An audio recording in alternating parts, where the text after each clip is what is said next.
Welcome to steno with Paras. Dictation start होगी 5 second बाद।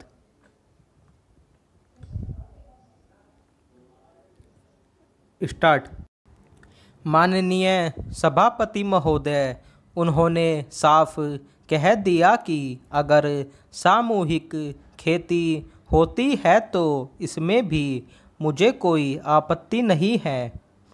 मैं यह कहना चाहता हूँ कि इस बिल को देखने से यह साफ स्पष्ट होता है कि उस सहकारी समिति के जितने सदस्य होंगे वह अपनी अपनी ज़मीन को एक साथ कर लेंगे और अगर समिति से निकालना चाहेंगे तो एक साथ अधिक ज़मीन उसको नहीं मिल सकती है। इस बिल के संबंध में इस सदन के सरकारी दल वाले लोगों ने और विरोधी दल के लोगों ने बहुत सी बातें कही हैं।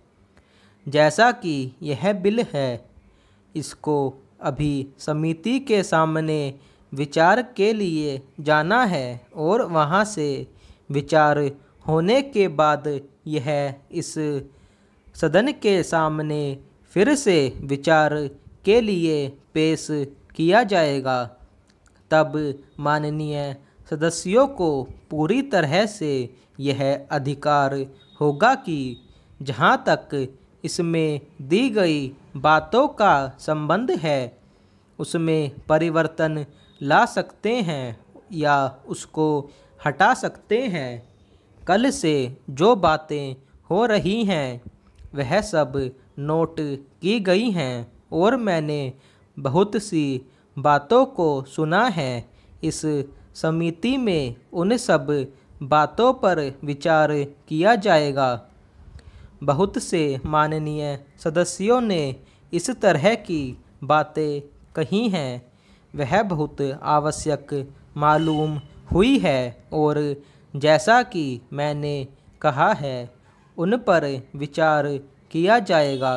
पहला, जहाँ तक सहकारिता का संबंध है, चाहे सरकारी दल वाले माननीय सदस्य हों चाहे विरोधी दल वाले माननीय सदस्य हों, सबकी यह मांग है कि जब हम जनता के राज में विश्वास करते हैं और अपने यहाँ जनता का राज स्थापित कर लिया है और जबकि देश में गरीबी है और उसका गलत लाभ भी उठाया जाता है, तब सहकारिता की बहुत आवश्यकता है।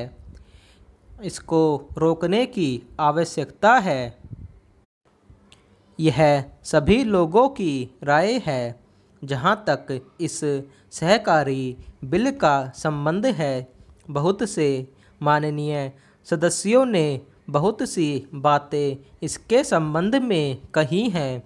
मैं सब बातों का विवरण में तो उत्तर नहीं दे सकता हूँ, लेकिन मैं थोड़े में विशेष बातों का उत्तर देने का प्रयत्न करूँगा।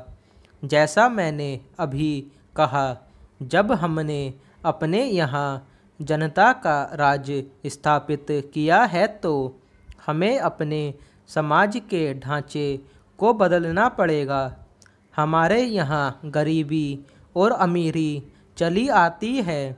हमारे देश में एक गहरी खाई चली आती है और आज भी समाज में गलत लाभ उठाया जाता है।